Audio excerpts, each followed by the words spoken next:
Assalamualaikum warahmatullahi wabarakatuh. Jadi saya di sini akan mencontohkan 10 teknologi informasi yang dapat mengurangi kontak fisik di kala pandemi yang terjadi belakangan ini atau sampai saat ini.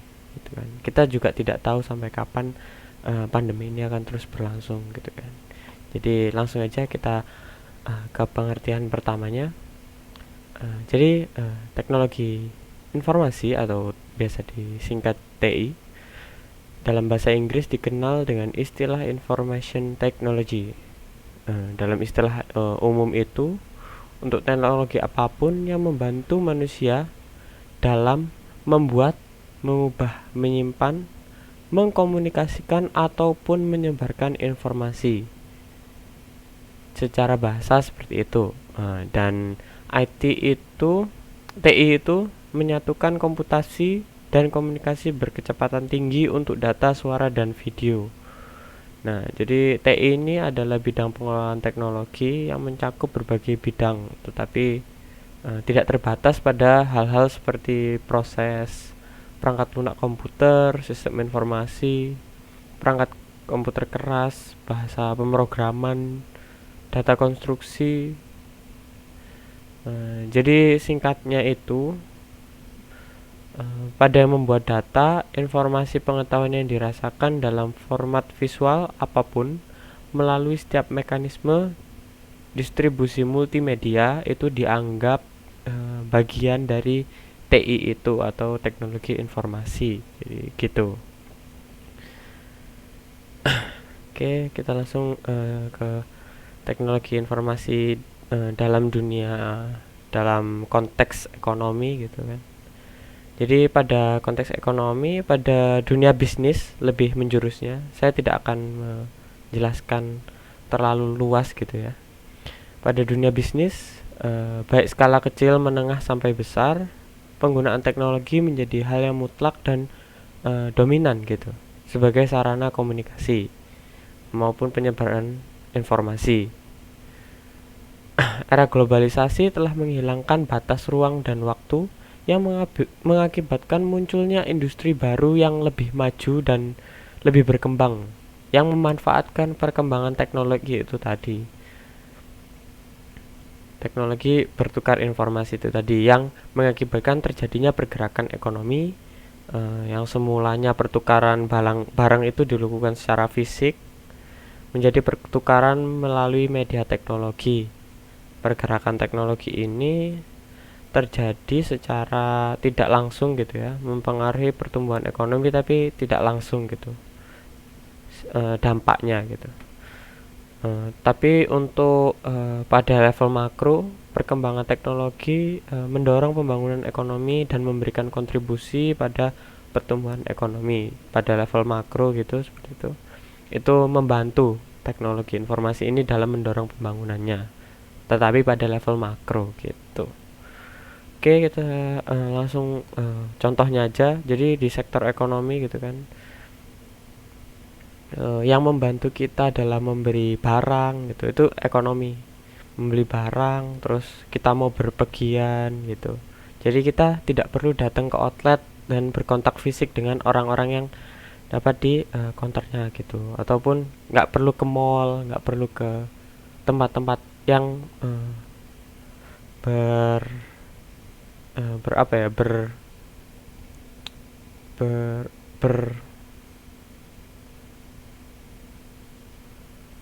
ber apa ya kayak mengurangi resiko lah gitu, mengurangi resiko kontak fisik dengan corona gitu atau COVID-19 yang terjadi pada saat ini gitu.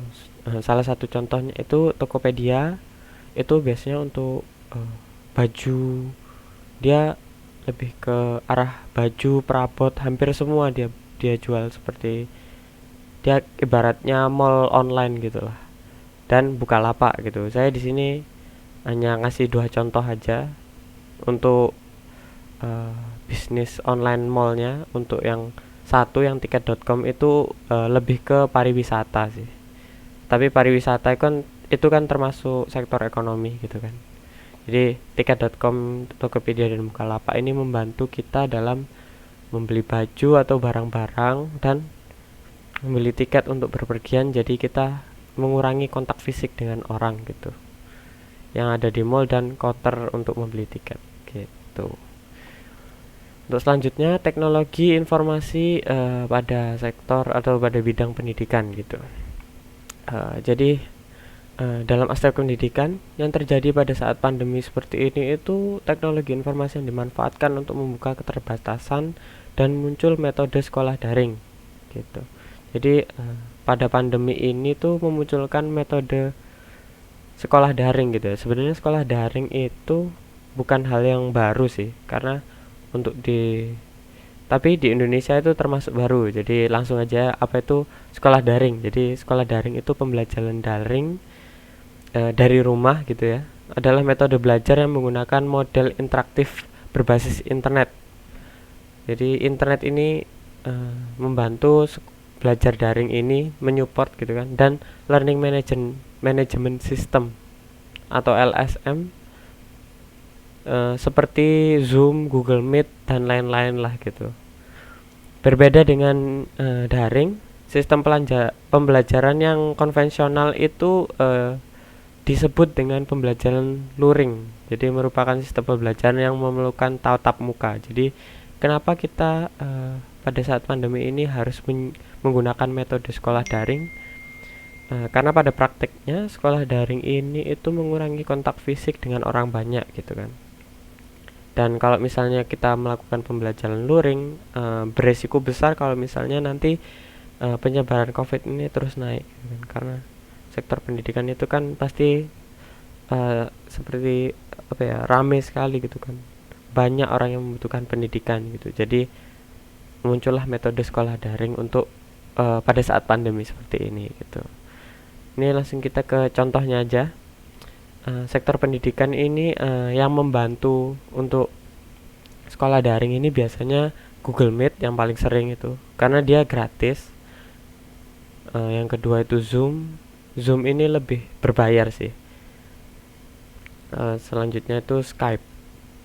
Skype itu lebih digandrungi di luar negeri sih kalau saya lihat, karena di Indonesia tuh masih jarang kalau Skype. Terus seperti pendukung pendidikan yang seperti apa ya, kayak Google Word ya gitu-gitu, itu Docs, Sheet dan Slide maupun Form. Jadi untuk penjelasannya Docs, Sheet atau Slide Forms itu bisa dilihat di YouTube channel ini gitu. Di scroll aja, di situ ada penjelasannya. Jadi Docs itu apa, Sheet itu apa, Slide itu apa, Form itu apa, nanti dijelaskan di sana. Tapi pada intinya apa ya, aplikasi online ini dia kan berbasis web. Aplikasi berbasis web ini yang disediakan oleh Google seperti Docs, Slide dan Forms ini itu membantu sekali pada saat kita misalnya bekerja kelompok gitu, karena dia bisa dikerjakan secara bersama-sama, nggak seperti Word gitu. Kalau mau tahu lebih lanjutnya bisa cari video di Google ini gitu, di Google ini, di channel YouTube ini gitu. Oke, untuk teknologi informasi kesehatan, jadi teknologi informasi kesehatan ini itu dia itu apa ya, teknologi informasi yang biasa disebut, kalau di luar negeri, kalau untuk bahasa kerennya itu Health Information Technology atau yang biasa disingkat HIT. Didefinisikan sebagai penerapan pengolahan sumber informasi yang melibatkan baik hardware dan software komputer yang berhubungan dengan penyimpanan, pencarian, berbagi, dan lain-lain dalam penggunaan informasi kesehatan, dan pengetahuan untuk komunikasi maupun pengambilan keputusan gitu. Jadi contoh teknologi dalam pengaplikasiannya itu seperti kalau di Indonesia itu terdapat Halodoc gitu. Jadi mana Halodoc? Nah ini Halodoc. Jadi di Indonesia itu yang saya perhatikan itu ada Halodoc gitu kan. Jadi Halodoc ini memudahkan pasien pada beberapa aspek, seperti tidak perlu mengantri karena udah udah absen duluan, seperti kayak membuat janji lebih dulu dengan dokter gitu di aplikasinya. Ini ada di HP maupun web. Setahu saya sih HP aja. Kalau webnya biasanya disuruh download lagi sih.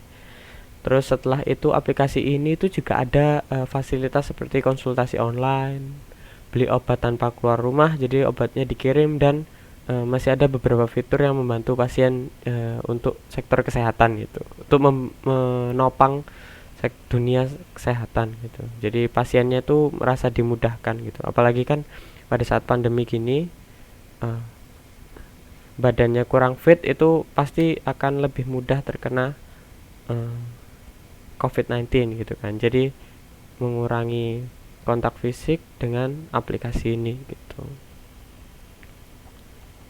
Untuk yang selanjutnya itu teknologi informasi sosial gitu. Jadi perkembangan teknologi informasi dalam perkembangan komunikasi gitu kan. Dan informasi adalah aplikasi pengetahuan dan keterampilan yang digunakan manusia dalam mengalirkan informasi atau pesan dengan tujuan untuk membantu menyelesaikan permasalahan manusia agar tercapainya tujuan komunikasi tersebut gitu.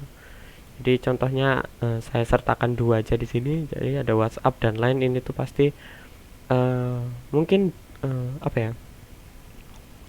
eh, hampir hampir jarang ada orang yang tidak tahu WhatsApp dan Line. Biasanya itu pasti orang Indonesia itu pakai. Ibaratnya yang paling terkenal di, ya, di Indonesia lah. Jadi ini tuh hampir dipakai semua kalangan gitu. Ibu-ibu, anak kecil maupun yang udah eh, dewasa gitu kan. Itu biasanya pakai ini. Nah, jadi itu aja sih. 10 sebenarnya lebih sih. Itu aja 10 teknologi informasi yang dapat mengurangi kontak fisik gitu kan. Sekian dari saya. Tetap jaga kesehatan. Wassalamualaikum warahmatullahi wabarakatuh.